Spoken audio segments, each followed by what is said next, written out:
Это актуальное интервью в студии Петр Васильев. Здравствуйте. Современность принесла огромное количество технологий, которые во многом на пользу. Уровень коммуникации вырос до неимоверных высот. Носимые устройства во многом уже заменяют персональные компьютеры. Но специалисты озабочены проблемами, которые могут вызвать современные гаджеты. Об этом мы сегодня и поговорим с Евгенией Львовой, главным внештатным специалистом по медицинской психологии Минздрава Республики. Евгения Михайловна, здравствуйте. Здравствуйте. Давайте для начала вот о чем. Я понимаю, конечно, что всех под одну гребенку грести, особенно с точки зрения медицинской науки, неправильно, но есть ли какой-то средний возраст, когда ребенку можно уже начинать пользоваться гаджетом, и самое главное, сколько это должно длиться по времени? Да, ну вот представьте, да, совсем маленького ребеночка, конечно, вот до года, да, до 2-3 лет совершенно нежелательно, да, давать детям гаджеты, любые гаджеты, да, то есть включая даже телевизор, да, то есть, ну, смотреть телевизор, потому что ребенок, вот есть определенные этапы развития. И ребенок эти этапы должен проходить именно вот познавая мир, да, то есть вот не через телефон, да, или какой-то либо другой гаджет, а именно, например, ползая, да, там, пробуя на вкус, также вот эмоциональное взаимодействие, да, именно с какими-то значимыми взрослыми, родителями, там, бабушками, дедушками, да, или воспитателями в детском саду. То есть все вот эти этапы он будет проходить правильно и так, как надо, когда вот он, ну, не будет, да, вот большую часть времени находиться в гаджетах. Поэтому, ну, рекомендуется, да, вот до 2 лет совершенно вообще не рекомендуют давать любой гаджет, да. Но с 2 как бы, ну, считается, что лучше вообще ближе к школьному периоду, да, то есть в 6-7 лет.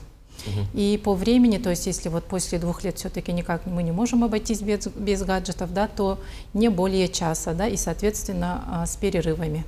Ну и, конечно же, ребенок не должен вот просто сидеть сам с телефоном в руках, да, то есть это должно быть совместное какое-то времяпровождение. То есть я правильно понимаю, что дать ребенку гаджет, лишь бы он успокоился, вот там позанимался своими делами, а родители своими, это то есть сразу нет история? Это, да, скорее всего, нет. И тогда мы уже подходим к тому, что в возрасте условно 6-7 лет постепенно можно ребенку гаджет вводить, правильно? А есть ли какая-то норма, с чего лучше начинать? Ну, понятное дело, что если дать ребенку на ранних этапах телефон, в котором он будет, или планшет, в котором он будет вот так вот смотреть, у него в любом случае сформируются какие-то проблемы либо со зрением, либо с позвоночником, с опорно-двигательной историей. Сейчас, кстати, говорят о многом, многие врачи говорят о том, что увеличилось число детей с задержками речевого развития. Можно ли сказать, что и гаджеты тоже на это повлияли? Да, но сейчас, вот как отмечают, да, вообще детские педиатры, 10-15% детей, ну вот младшего дошкольного возраста, да, они имеют речевые нарушения, да, и, конечно же, как бы таких глубоких исследований нет, что вот это напрямую влияет, да, но все-таки и логопеды, да, и врачи склонны считать, что все-таки есть, да, некоторая зависимость. Опять же, вот, ну, берем развитие ребенка и понимаем, что он должен проходить определенные стадии. То есть в дошкольном возрасте это, например,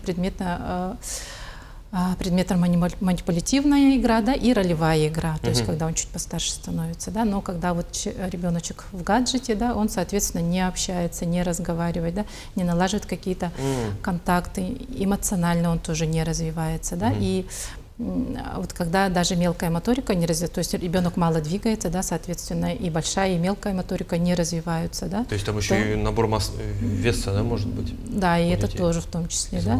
Соответственно, когда мелкая моторика у ребенка не развивается, отстает, и речевое развитие начинает отставать. Так, а плюсы-то вообще какие-то есть у гаджетов?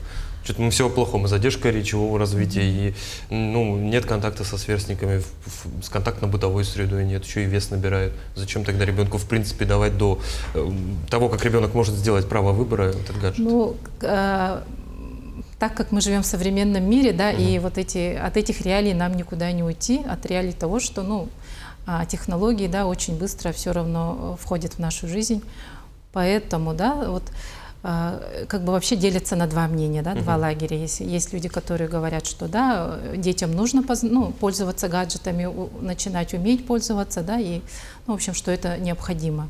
Есть люди, которые, ну, вот лагерь, да, другой, противоположный, которые считают, что, ну, вообще не нужно, да, то есть это как бы детям не нужно. Мы вот, например, наше поколение обходились, да, и выросли, да, нормально. Но и в плане того, конечно, что смотря как пользуются гаджетом, да, вот если действительно мы дали ребенку, и он сидит там 1 час, 2 часа листает, да, просто, конечно, это бесполезно, да, и это вот, ну, может повлечь какие-то вот нарушения со стороны здоровья. Ну вот я к этому веду. Есть же очень современные родители, у которых детский условный планшет — это действительно какая-то современная методика, чтобы развлечь еще и как-то развить ребенка. Там же различные интерактивные игры, какие-то, может быть, ролики. Или это тоже, опять же, вредно, и все зависит от того, что сколько времени ребенок проводит. Да, сколько времени проводит, да, то есть он может проводить там 10-20 минут, потом необходим перерыв в плане того, что вот какие-то, ну, подвигаться ребенку надо, да, и все-таки вот когда ребенок, ну, в планшете, да, нажимает пальчиками. И как когда пирамидку он складывает условно. Да, или когда вот он видит уже целую кучку пазлов, да, это совершенно разное. То есть здесь развивается воображение. Или конструктор он собирает реально, да, а не тот, который там он опять же пальчиками водит, да. Тогда мы даже на такие умные гаджеты, которые, казалось бы, предназначены для детей, ставим ограничения по времени. Вот они 1,5 часа ребенок сидит, условно, даже час. Ребенок сидит, все, потом планшет вырубается. Ну и то он час не должен, да, на самом деле сидеть, он должен как-то с перерывами. Хорошо, мы тогда говорим о том, что ближе к началу учебного периода, то есть 5, 6, 7 лет, ребенку можно постепенно вводить компьютеры, телефоны, там, планшеты. А не будет такого эффекта, что у ребенка возникнут от того, что открывается такое окно возможностей, наоборот, проблемы с учебой. Он будет больше в компьютере проводить время не по назначению. Ну вот здесь, конечно, все-таки вот умение родителя убедить, объяснить, да, очень важно и ну, необходимо будет. То есть, понятно, да, мы ему даем гаджет, но объясняем, для чего, да, как долго он может проводить время, да. И в таком случае, да, то есть, конечно, если он там по вечерам сидит допоздна за телефоном или за компьютером, то это, конечно, чревато последствиями в плане вот успеваемости, снижается концентрация и так далее. Да? Ребенок на месте усидеть не сможет, да? То есть он не выспался, например, психика истощается, да, и, соответственно, конечно, могут возникнуть проблемы. Но вот это все-таки вот умение родителей как-то направить, да, в правильное русло. А есть ли какой-то алгоритм, как себя вести с родителям? То есть, ну вот они, допустим, упустили, да, вот ту возможность, когда они не уследили, что ребенок сидит целыми днями в компьютере, и ночами даже.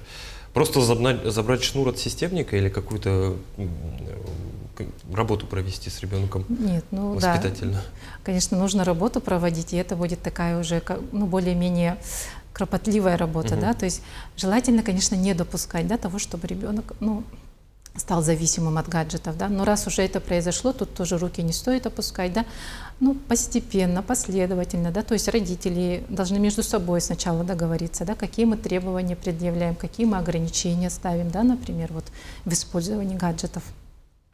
Также сами родители должны стать примером, да, если вот он говорит, не сиди за телефоном там, да, долго, а сама мама или отец там весь вечер, да, в телефоне, ну, соответственно, что видит ребенок, да, вот. И, ну, вот так потихонечку и предлагать альтернативные виды деятельности, да, какие-то активности, там, не знаю, развлечения, совместные какие-то времяпровождения, да, но и постараться все-таки доверительное общение, да, между, ну, в семье организовать. То есть, в конце концов, можно ребенка просто к бабушке с дедушкой в деревню отправить, где нет интернета, и будет прекрасный детокс на целых 3 месяца, я думаю. Да. Как вариант. Как вариант, может быть, да. Евгения Михайловна, если говорить еще об одной важной теме, которая стала буквально, ну, бичом сегодняшнего дня, интернет-мошенничество, добралось оно и до детей. Мы знаем про большое количество различных случаев, когда мошенники выманивают деньги у наших меньших, что называется. Как обезопасить ребенка? Какую работу должны проводить родители, что называется, в этом плане? Потому что в любом случае аккаунт в любом устройстве родитель первое время регистрирует на себя. Ну, здесь, да, вот как бы можно опереться на 3 таких точки, да. Первое — это образование, то есть разговаривать с ребенком, опять же, объяснять, да, что вот, ну, бывает, люди, ну, не все люди там добрые, хорошие, да, что вот тем более в интернете могут скрываться какие-то вот опасные, да, люди. Это же не только мошенничество, но могут быть и другие, да, какие-то вот люди, которые могут там, не знаю, собирать действительно личные данные и так далее, да, для каких-то других целей еще. А второе — это вот все-таки опираться вот на технические какие-то нюансы, да, то есть вот родительский контроль, там блокировщик сайтов, да, то есть все, что вот есть, в принципе, эти инструменты есть, ими нужно и можно пользоваться, да. И третье, это опять же все-таки вот хорошая атмосфера в семье, доверительная, да, то есть когда, например, ребенок, если он подвергся кибербуллингу, да, то он может прийти родителям рассказать, да, вот со мной так поговорили или так мне сказали, да, что мне делать. Ну и в целом учить ребенка правилам, то, что вот как он общается сам в сети интернет, да, бывает такое же, что если меня не видят, я могу хоть как, да, например, общаться. То есть учить тому, что вот ну, как ты общаешься, может, в том времени, да, то с тобой так и будут общаться, да, то есть вот таким. И, в принципе, сейчас очень легко вычислить, кто и где и как общается в интернете. В заключение, Евгения Михайловна, предлагаю поговорить вот о чем. Многие сегодня эксперты в отрасли говорят о гаджетозависимости. Мне не очень нравится понятие зависимость в отношении ребенка, потому что это все-таки в любом случае какой-то подтвержденный диагноз. Вот сильное увлечение ребенка гаджетами, если так можно сказать, как это можно профилактировать и можно ли?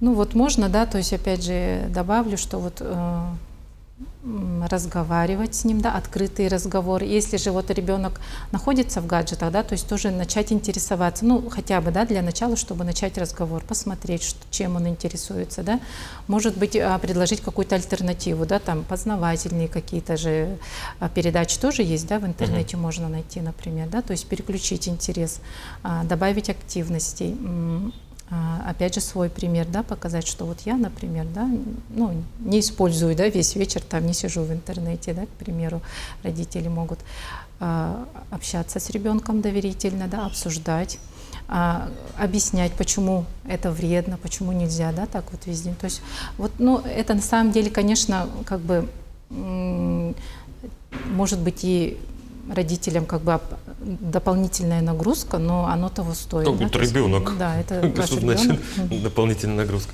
Евгения Михайловна, благодарю вас за интересную беседу. Очень хочется, чтобы и родители к нам прислушались, и кто будет смотреть это интервью, возможно, и дети. Но и все-таки я придерживаюсь того, что лучшая профилактика, особенно летом, засилие молодежи в интернете, отправить их всех туда, где интернета нет. Как минимум детство они и каникулы проведут с большей пользой.